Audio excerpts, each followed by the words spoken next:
আমি সুদীপ্তা, এভি নিউজে আপনাদের সকলকে স্বাগত। প্রথমেই চোখ রাখবো নিউজ হেডলাইনসে।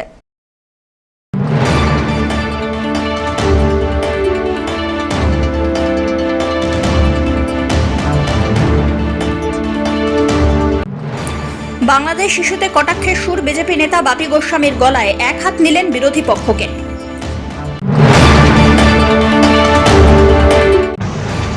ফের বাগদর্শন নেওয়ারায় সমতল থেকে 11,000 ফুট উঁচুতে পাহাড়ি জঙ্গল পথে ঘুরে বেড়াচ্ছে রয়্যাল বেঙ্গল টাইগার।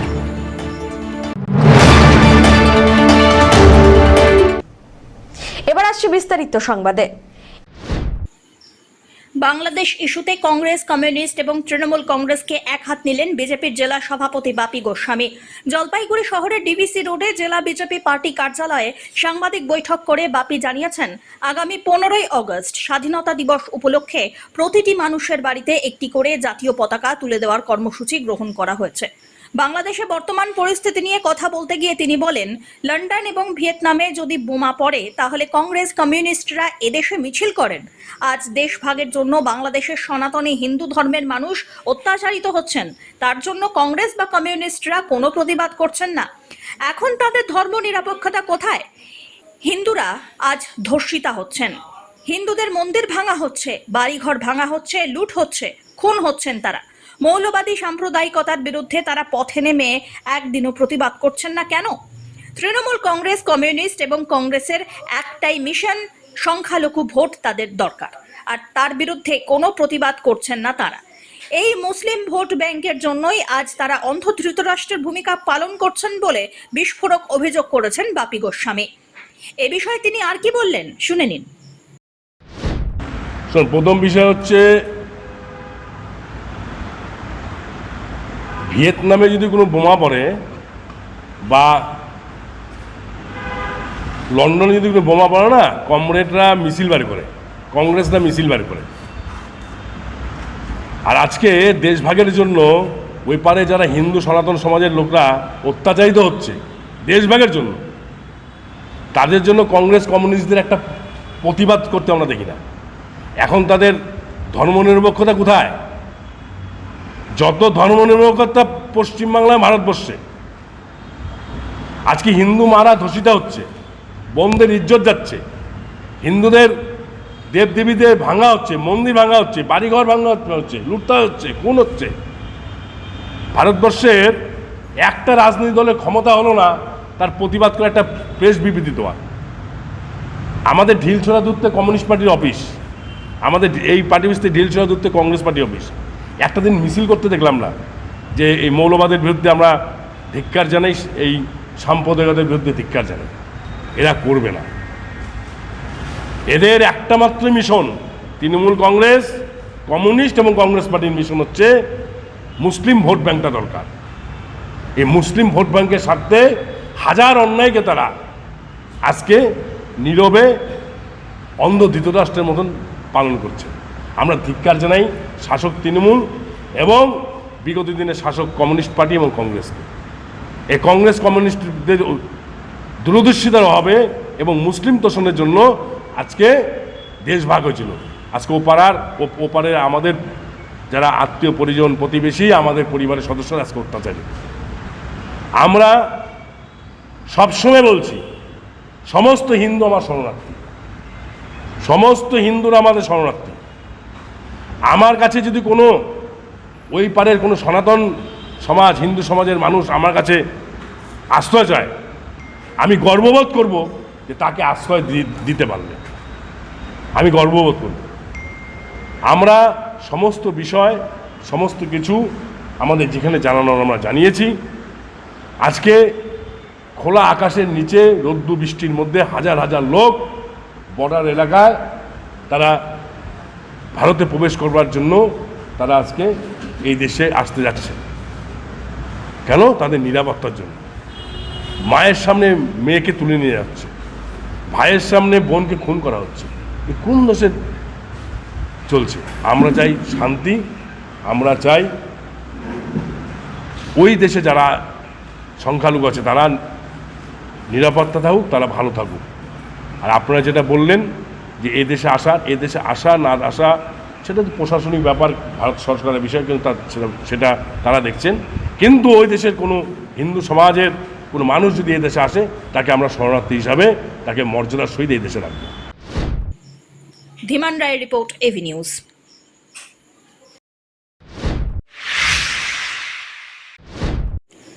ফের বাঘ দর্শন নেওরায়। সমতল থেকে 11,000 ফুট উঁচুতে পাহাড়ি জঙ্গল পথে ঘুরে বেড়াচ্ছে রয়্যাল বেঙ্গল টাইগার।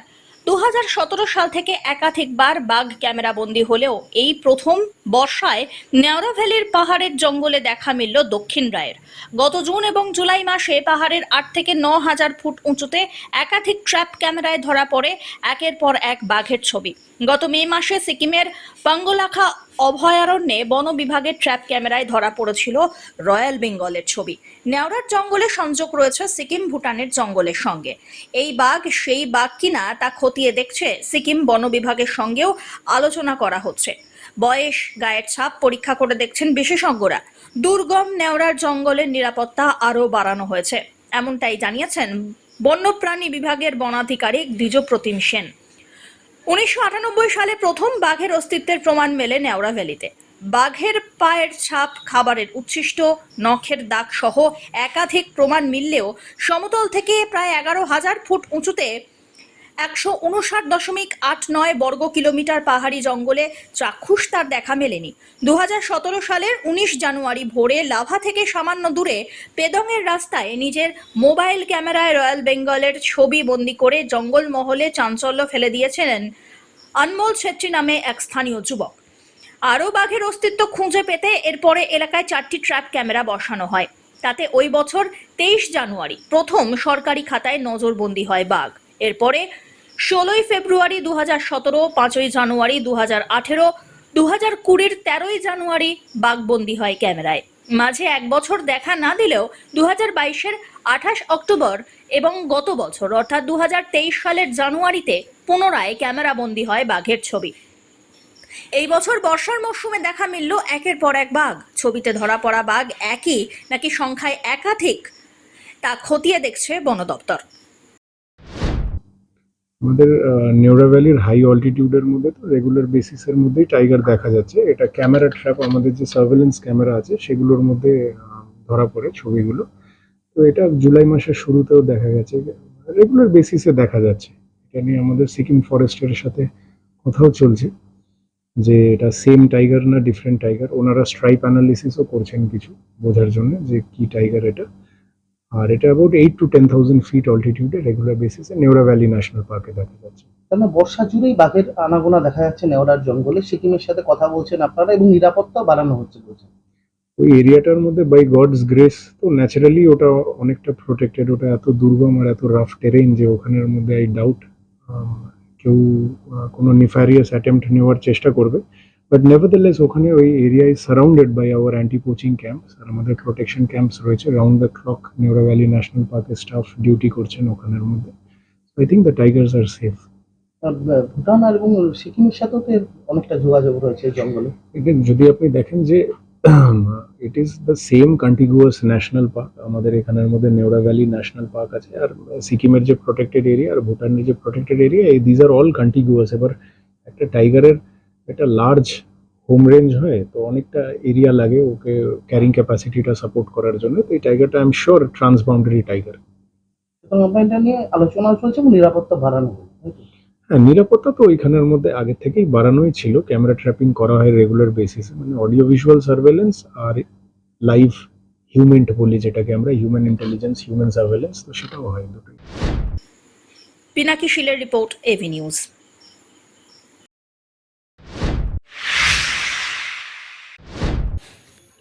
খুঁটি পুজোর মধ্যে দিয়ে জলপাইগুড়ি শহরের পান্ডাপাড়ার পাকা পুল সার্বজনীন দুর্গাপুজো কমিটির মণ্ডপ নির্মাণের প্রস্তুতি শুরু হলো। পরিচালনায় মিলঝিল ক্লাব। শুক্রবার শহরের পান্ডাপাড়ার বউবাজার পাকা পুল সংলগ্ন পুজো মণ্ডপ চত্বরে পুজো কমিটির সদস্যদের উপস্থিতিতে হয়ে যায় খুঁটি পুজো। এই বছরের পুজো 67তম বছরে পা দিয়েছে। এই দিনের পুজো মণ্ডপে পুরোহিতের মন্ত্রোচ্চারণের মধ্যে দিয়ে খুঁটি পুজো হয়। পুজোর থিম সাবেকিয়ানায় মিলঝিল। পুজোকে কেন্দ্র করে থাকছে বিভিন্ন সমাজ সেবামূলক কাজ। পুজো কমিটির সভাপতি শ্যামল জোয়ারদার জানিয়েছেন, এবারে থিমের পুজো করার উদ্যোগ নেওয়া হয়েছে। তিনি আরও বলেন, প্রতিবারের মতো এবারেও পুজোর আয়োজন হয়েছে, তবে এবারে খুঁটি পুজো হচ্ছে। খুঁটি পুজোর মধ্যে দিয়ে পুজোর প্রস্তুতি শুরু হলো। এবছর 6.5 লক্ষ টাকা বাজেট। খুঁটি পুজোয় উপস্থিত ছিলেন ক্লাবের সকল সদস্য, এছাড়াও পাড়ার বিশিষ্টজনেরা। পাশাপাশি এদিন বৃক্ষরোপণ কর্মসূচি নেওয়া হয়। আজকে আমাদের এই শারদীয় উৎসবের শুভ খুঁটি পূজা উৎসব, এবং এই খুঁটি পূজা উৎসবটা এইবারই আমাদের নতুন করে করা হলো। আমরা গতানুগতিকভাবেই পুজো করি এবং প্রতিবার যে পুজোটা হয় সেটা একটা সাধারণভাবে একটা কোনো থিম ছাড়াই পুজো হয়। তো এবারে আমাদের একটা থিম, যেটা স্বপনবাবু বললেন যে সাবেকিনিয়া মতে, মানে প্রাচীনকালের ঐতিহ্যকে বজায় রেখে আমরা মা দুর্গাকে বরণ করব, এবং এই পুজোর মূল ব্যাপারটাই থাকবে মেলবন্ধন। আমাদের এই সামগ্রিক পান্ডাপাড়া এলাকা 3 নম্বর ঘুমটি থেকে পান্ডাপাড়া কালীবাড়ি পর্যন্ত সব মানুষ এখানে অঞ্জলি দিতে আসেন এবং একটা আলাদা ভাবগম্ভীর পরিবেশ তৈরি হয়ে ওঠে। কর্মসূচির মধ্যে হচ্ছে আমরা একটা সাংস্কৃতিক কর্মসূচির মধ্যে হচ্ছে আমাদের প্রসাদ বিতরণ অনুষ্ঠান হবে এবং কিছু বস্ত্র বিতরণ অনুষ্ঠানও আমরা ভেবে রেখেছি করব। সব্যসাচী মজুমদারের রিপোর্ট, এভি নিউজ।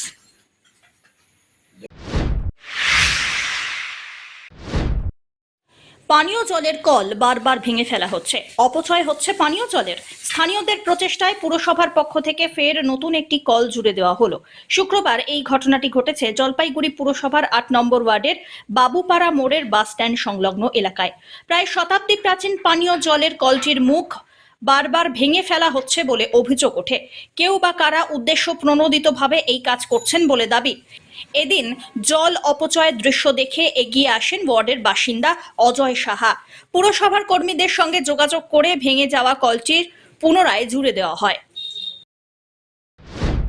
দেখুন, আমি এই পাড়ার বাসিন্দা হিসেবে এটাই বলবো যে এই যে আমার পিছনে যে কলটি দেখছেন সেটা শতাব্দী প্রাচীন, ঠিক আছে। এটা স্বাধীনতার সময়ের পর থেকেই কলটি আমরা আমাদের জন্মের পূর্ব থেকে দেখে আসছি, কিন্তু বর্তমানে বেশ কিছুদিন যাবৎ দেখা যাচ্ছে যে এই কলটি বারংবার কলটির মুখ ভেঙে ফেলা হচ্ছে এবং প্রতিনিয়ত জল অপচয় হচ্ছে।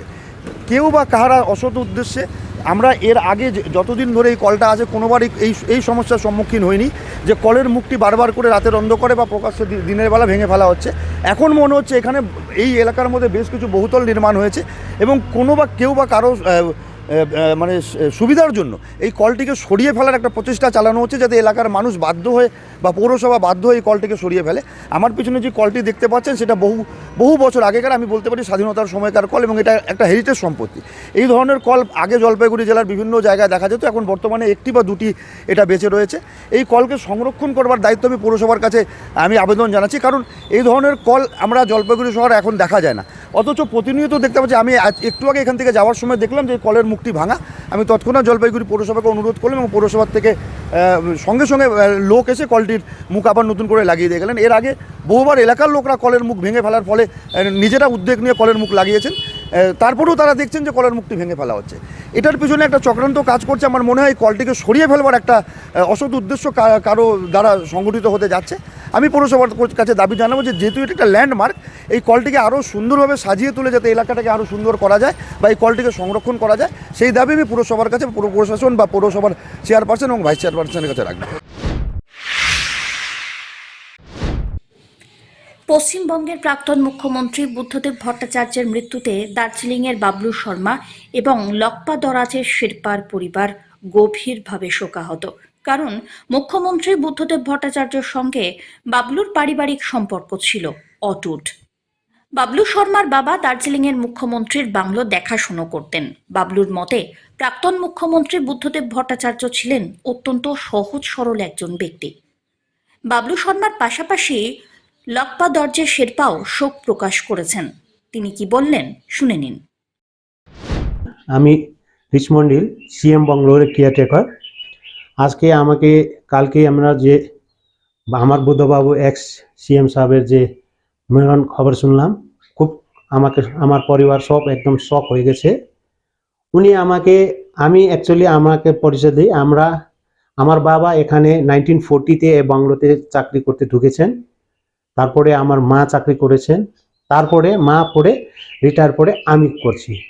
তো উনি এখানে যখনও আসতেন আমাকে ছেলে মতনে ছেলে ছেলে বলে ডাকতেন, ওর সকালে পরিবারে ভালো শোনা করতেন। উনি একদম সিম্পল ওর খুব ভালো লোক। এটা আমার যে আজকে যে ওনাকে আমরা ওনার জন্যে আমি আজকে একদিনে উপবাস করলাম, কেন কি উনি আমাকে ছেলে ছেলে বলতেন। ওর একটা ছেলে মতন ওনাকে আমি শ্রদ্ধা করে ওনার নামে আমি আজকে একদিন উপবাস করছি। ধন্যবাদ। কোনো জিনিস আছে যে ওনার যে আপনি জীবনে ভুলবেন না, উনি কি কথা? উনি আমাকে আমি জীবনে ভুলবো না, মানে উনি এক যে বলছেন ওইটা একদম ওয়ার্ড ফুল মানুষ ছিলেন। আমাকে বলছেন তোমাকে আমি চাকরি দিব, যদি আমি না দেয় তুমি আমাকে বলে। কিন্তু আমার মা রিটায়ার হওয়ার আগেই আমাকে উনি অ্যাপয়েন্টমেন্টের জন্য অর্ডার দিয়ে দিয়েছে। প্রাক্তন মুখ্যমন্ত্রী বুদ্ধদেব ভট্টাচার্য যখন দার্জিলিং আসতেন তখন তিনি শুধুমাত্র 8253 অ্যাম্বাসেডর গাড়িতেই চড়তেন বলে জানা যায়। वही उनको तो हम गवर्नमेंट ड्राइवर है, गवर्नमेंट हिसाब से लेके आना पड़ता था। उस समय तो बातचीत तो नहीं होता था, फिर भी देखने में बहुत ही सीधा साधा सिंपल टाइप का लगता था। कोई बात याद है उनको? कोई बात नहीं जी वैसा तो कुछ भी नहीं। कल तो उनका देहांत जी हो गया। बहुत दुख लगा सुन के। तो गाड़ी यही गाड़ी थी? जी 8253 जी गाड़ी चलाते जी। थे। दूसरी गाड़ी में नहीं बैठे? नहीं बैठा था खाली एम्बेसडर? जी, एम्बेसडर। आपने कितनी बार ड्यूटी किया ये गाड़ी में? ऐसे 3-4 बार किया सर। जब नॉर्थ बंगाल विजिट होता था तब मैं जाता था।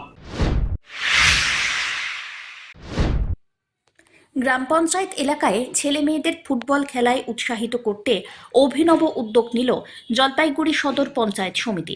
মুখ্যমন্ত্রীর অনুপ্রেরণায় রাজ্য সরকারের ক্রীড়া ও যুব কল্যাণ দপ্তরের ব্যবস্থাপনায় সদর পঞ্চায়েত সমিতি এবং সদর ব্লক প্রশাসনের সহযোগিতায় আগামী 16ই অগস্ট একদিবসীয় ফুটবল টুর্নামেন্ট অনুষ্ঠিত হতে চলেছে জলপাইগুড়ির পাহাড়পুর গ্রাম পঞ্চায়েতের ডেঙ্গুয়াঝাড় চা বাগানের ফুটবল ময়দানে। খেলায় অংশগ্রহণ করতে চলেছে জলপাইগুড়ি সদর পঞ্চায়েত সমিতি এলাকার 14টি ফুটবল দল। এছাড়াও প্রীতি ম্যাচ খেলবে আরও 2টি দল।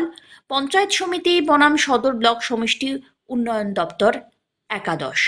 এ বিষয়ে জলপাইগুড়ি সদর পঞ্চায়েত সমিতির সভাপতি বিনয় কুমার রায় বলেন, আগামী 16ই অগস্ট খেল দিবস। খেলা দিবসকে সম্মান জানাতেই এই বিশেষ উদ্যোগ। গ্রামের ছেলে মেয়েরা যাতে মাঠমুখী এবং ফুটবল খেলায় আসক্ত হয় তার জন্যই এই প্রীতি ফুটবল প্রতিযোগিতার আয়োজন। একই দিনে মোট 16টি দল অংশগ্রহণ করছে। এই দিন অনুষ্ঠানে অতিথি হিসাবে উপস্থিত থাকবেন জেলার আধিকারিক, পঞ্চায়েত সমিতি, এলাকার বিধায়ক, সভাপতি, বিশিষ্ট ক্রীড়ানুরাগীরা। মাননীয় মুখ্যমন্ত্রী মমতা বন্দ্যোপাধ্যায়ের যিনি ঘোষণা করেছেন যে আগামী 16ই আগস্ট খেলা দিবস হিসাবে গোটা রাজ্যেই পালিত হচ্ছে, তারই অংশ হিসাবে আমাদের জলপাইগুড়ি যে যুব কল্যাণ ও ক্রীড়া দপ্তরের ব্যবস্থাপনা এবং আমাদের জলপাইগুড়ি সদর পঞ্চায়েত সমিতি ও সদর ব্লক প্রশাসনের উদ্যোগে আগামী 16ই আগস্ট আমাদের অধীন যে 14টা গ্রাম পঞ্চায়েত আছে তাদেরকে নিয়ে খেলাটি অনুষ্ঠিত হবে। সেখানে আমাদের জলপাইগুড়ি সদর পঞ্চায়েত সমিতির অধীন যে 14টা গ্রাম পঞ্চায়েত, প্রত্যেকটা গ্রাম পঞ্চায়েত থেকে একটা করে টিম পার্টিসিপেট করবে এবং পাশাপাশি আমাদের যারা জনপ্রতিনিধি রয়েছেন তাদের নিয়ে একটা টিম এবং যারা আধিকারিক বিডিও সাহেবের পক্ষ থেকে সেখানেও একটা টিম প্রীতি ম্যাচ হিসাবে থাকছে, যদিও সেটা মোট এই 14 আর 2 16টা টিম সেদিনের খেলায় অংশগ্রহণ করবে। মানে উদ্দেশ্যটা কি? আমাদের উদ্দেশ্য একাধারে মুখ্যমন্ত্রী ঘোষণা করেছেন 16ই আগস্ট খেলা দিবস হিসাবে। আমাদের লক্ষ্য যে গ্রাম বাংলার মানুষ, গ্রাম বাংলার যুব সমাজ ছেলেরা যাতে খেলার প্রতি তাদের আগ্রহ বাড়ে, সেই জন্যই এটা করা। এবং পাশাপাশি এখানে আমরা জনপ্রতিনিধি টিম এবং অফিসিয়ালদের একটা টিম রেখেছি এই কারণেই, যখন তারা দেখবেন যে আমার এলাকার কোনো পঞ্চায়েত বা পঞ্চায়েত সমিতি বা জেলা পরিষদের মেম্বার বা কোনো প্রধান যখন খেলার মাঠে নামছেন তাদেরকে দেখে এলাকার যারা যুবক তারাও খেলার প্রতি আকৃষ্ট হবে, সেই দিকটা লক্ষ্য রেখে আমরা এটা করেছি। সব্যসাচী মজুমদারের রিপোর্ট, এভি নিউজ।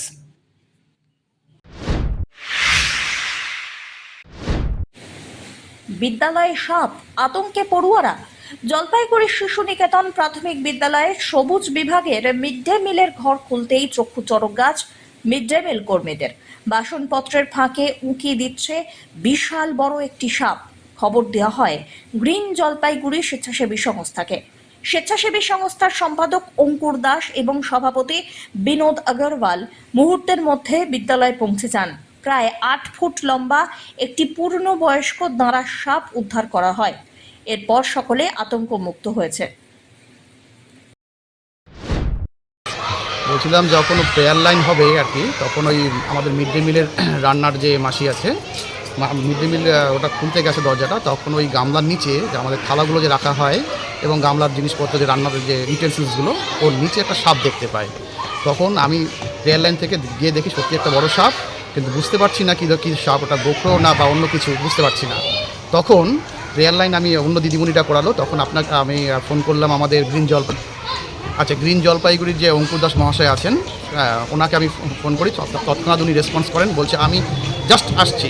সত্যি আমি অবাক হলাম। উনি ঠিক 7 মিনিটের মাথায় উনি স্কুলে পৌঁছালেন এবং সাপটাকে যেভাবে উনি উদ্ধার করলেন, মানে আমরা অবাক হয়ে গেলাম। মানে আমরা যেটা ভয় পাচ্ছিলাম, উনি সুন্দরভাবে সেটাকে রেস্কিউ করলেন। আপাতত আমরা এখন ভয়মুক্ত এবং শিশুরাও ভয়মুক্ত। মানে স্কুলের মধ্যে একটা আতঙ্কের পরিবেশ তৈরি আতঙ্ক হয়েছে। মানে বাচ্চারা তো বাচ্চাদেরকে আমরা সেভাবে জানাইনি, কিন্তু ওদেরকে বললে ওরাও আতঙ্কিত হতো। দিদিমণি এবং আমাদের যে স্টাফ বা মিড ডে মিলের যারা আছে তারাও আতঙ্কিত হয়ে পড়েছে, তারা কেউ ঢুকতে পারছে না ওখানে। যাই হোক, অঙ্কুরদা এসে ওটা উদ্ধার করলো, আমাদের খুব ভালো লাগলো। এখন আমরা মানে অনেকটাই চিন্তামুক্ত হলাম। গ্রাম পঞ্চায়েত এলাকায় ছেলে মেয়েদের ফুটবল খেলায় উৎসাহিত করতে অভিনব উদ্যোগ নিল জলপাইগুড়ি সদর পঞ্চায়েত সমিতি। মুখ্যমন্ত্রীর অনুপ্রেরণায় রাজ্য সরকারের ক্রীড়া ও যুব কল্যাণ দপ্তরের ব্যবস্থাপনায় সদর পঞ্চায়েত সমিতি এবং সদর ব্লক প্রশাসনের সহযোগিতায় আগামী 16ই অগস্ট একদিবসীয় ফুটবল টুর্নামেন্ট অনুষ্ঠিত হতে চলেছে জলপাইগুড়ির পাহাড়পুর গ্রাম পঞ্চায়েতের ডেঙ্গুয়াঝাড় চা বাগানের ফুটবল ময়দানে। খেলায় অংশগ্রহণ করতে চলেছে জলপাইগুড়ি সদর পঞ্চায়েত সমিতি এলাকার 14টি ফুটবল দল। এছাড়াও প্রীতি ম্যাচ খেলবে আরও 2টি দল। পঞ্চায়েত সমিতি বনাম সদর ব্লক সমষ্টি উন্নয়ন দপ্তর একাদশ।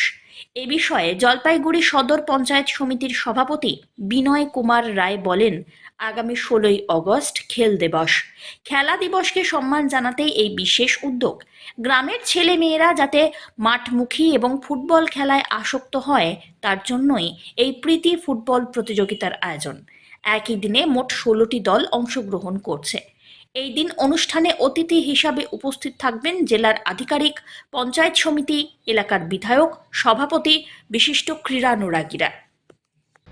মাননীয় মুখ্যমন্ত্রী মমতা বন্দ্যোপাধ্যায়ের যিনি ঘোষণা করেছেন যে আগামী 16ই অগস্ট খেলা দিবস হিসাবে গোটা রাজ্যেই পালিত হচ্ছে, তারই অংশ হিসাবে আমাদের জলপাইগুড়ি যে যুব কল্যাণ ও ক্রীড়া দপ্তরের ব্যবস্থাপনা এবং আমাদের জলপাইগুড়ি সদর পঞ্চায়েত সমিতি ও সদর ব্লক প্রশাসনের উদ্যোগে আগামী 16ই অগস্ট আমাদের অধীন যে 14টা গ্রাম পঞ্চায়েত আছে তাদেরকে নিয়ে খেলাটি অনুষ্ঠিত হবে। সেখানে আমাদের জলপাইগুড়ি সদর পঞ্চায়েত সমিতির অধীন যে 14টা গ্রাম পঞ্চায়েত, প্রত্যেকটা গ্রাম পঞ্চায়েত থেকে একটা করে টিম পার্টিসিপেট করবে এবং পাশাপাশি আমাদের যারা জনপ্রতিনিধি রয়েছেন তাদের নিয়ে একটা টিম এবং যারা আধিকারিক বিডিও সাহেবের পক্ষ থেকে সেখানেও একটা টিম প্রীতি ম্যাচ হিসাবে থাকছে, যদিও সেটা মোট এই 14 আর 2 16টা টিম সেদিনের খেলায় অংশগ্রহণ করবে। মানে উদ্দেশ্যটা কি? আমাদের উদ্দেশ্য একাধারে মুখ্যমন্ত্রী ঘোষণা করেছেন 16ই আগস্ট খেলা দিবস হিসাবে। আমাদের লক্ষ্য যে গ্রাম বাংলার মানুষ, গ্রাম বাংলার যুব সমাজ, ছেলেরা যাতে খেলার প্রতি তাদের আগ্রহ বাড়ে, সেই জন্যই এটা করা। এবং পাশাপাশি এখানে আমরা জনপ্রতিনিধি টিম এবং অফিসিয়ালদের একটা টিম রেখেছি এই কারণেই, যখন তারা দেখবেন যে আমার এলাকার কোনো পঞ্চায়েত বা পঞ্চায়েত সমিতি বা জেলা পরিষদের মেম্বার বা কোনো প্রধান যখন খেলার মাঠে নামছেন, তাদেরকে দেখে এলাকার যারা যুবক তারাও খেলার প্রতি আকৃষ্ট হবে, সেই দিকটা লক্ষ্য রেখে আমরা এটা করেছি। সব্যসাচী মজুমদারের রিপোর্ট, এভি নিউজ।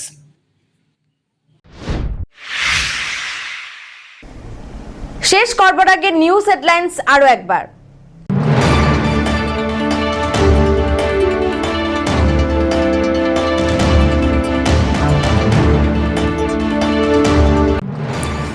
বাংলাদেশ ইস্যুতে কটাক্ষের সুর বিজেপি নেতা বাপি গোস্বামীর গলায়, এক হাত নিলেন বিরোধী পক্ষকে।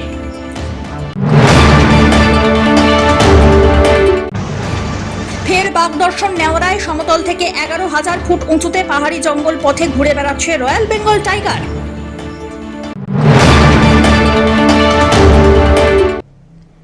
এখনকার মতো নিউজ এ পর্যন্তই। পরবর্তীতে আসছি আরো সংবাদ নিয়ে, দেখতে থাকুন আমার বিশেষ।